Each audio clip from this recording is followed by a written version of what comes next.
Tonight, we have the first in a series about the remarkable continent of Antarctica. William Brangham and producers Mike Fritz and Emily Carpeau spent 2 weeks there. And for the rest of April, they will be reporting on climate change, tourism, and the history of the vast ice-covered continent at the bottom of the world. But they begin with a story about a man dedicated to studying the penguins who live on the Antarctic Peninsula and how they are adapting to a warming environment. It's part of our weekly series on the leading edge of science. Hi, buddy. For more than 35 years, Ron Naveen has been coming every year to Antarctica. I can't believe it. I have the best job on the planet. Is that right?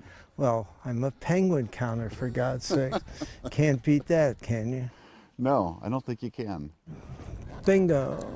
Naveen is a former lawyer for the Environmental Protection Agency, but he left government work back in the 1980s to start Oceanites, a nonprofit that tracks the health of 3 penguin species that breed on the Antarctic Peninsula. It's home to millions of these charming, occasionally awkward, flightless birds. The Antarctic Peninsula is the 800-mile-long stretch of land that branches off from the northwest corner of the continent. This region has been warming faster than almost anywhere else in the world, and Naveen says that warming is having a dramatic impact on penguins. Because I've been coming here for so long, I've seen these changes. I've seen the penguin populations at certain colonies thin out pretty dramatically. One colony that we studied at Deception Island has gone from an estimated 90,000 breeding pairs to 50 or fewer, 50,000 or fewer. 90,000 down to 50? Yes. That's a huge drop-off. Right. But these penguins can teach us something about life on the planet. Some species are going to be major climate change winners, and there are going to be other species that are no longer able to thrive on the Antarctic Peninsula. And the changes that we've seen have been so rapid that it's really important that we're down here every year to monitor them. And for more than 2 weeks, we followed Naveen and Humphreys on this remarkable continent as they trudged through snow, hiked up rocky peaks, and went into areas few humans are allowed to see. The 3 different species they've been tracking are Adeles, with the distinct white circle around their eyes, chinstraps, named for that thin marking across their faces, and gentoos, with the orange beaks. Antarctic penguins are just unbelievable animals. You know, they've been around for 60 million years. Grant Humphreys says these birds have long survived and thrived in some of the most inhospitable terrain on the planet. Life here for the birds has never been easy. There are predators everywhere. From the sea, like this leopard seal, and from the sky, like these skuas flying overhead, constantly raiding penguin nests. But now they're facing a host of new threats. Krill, the tiny shrimp-like creatures, which are the penguins' main food source, are declining.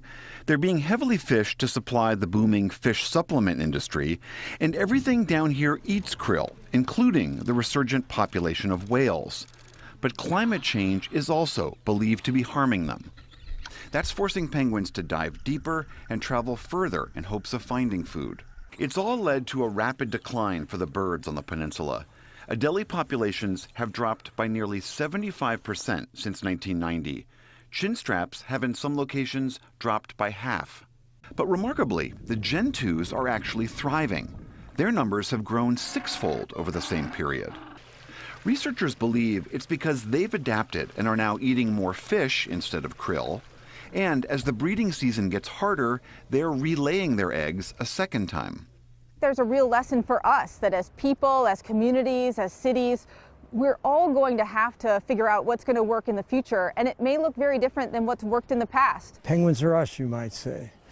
They breathe the same air, they have to have food, a good home, a good environment. If one of those falls out of sync, it's troubling. So my question, you might say, in a very general, euphemistic way, are we going to be gentoos in the future? Or are we going to have a sinking population like some of the chinstrap and Adelie populations? Meaning, are we going to figure out either how to stop this warming or how to adapt to it? I don't know if we're going to be able to stop it. What I've been focusing a lot upon is whether we're going to be able to adapt.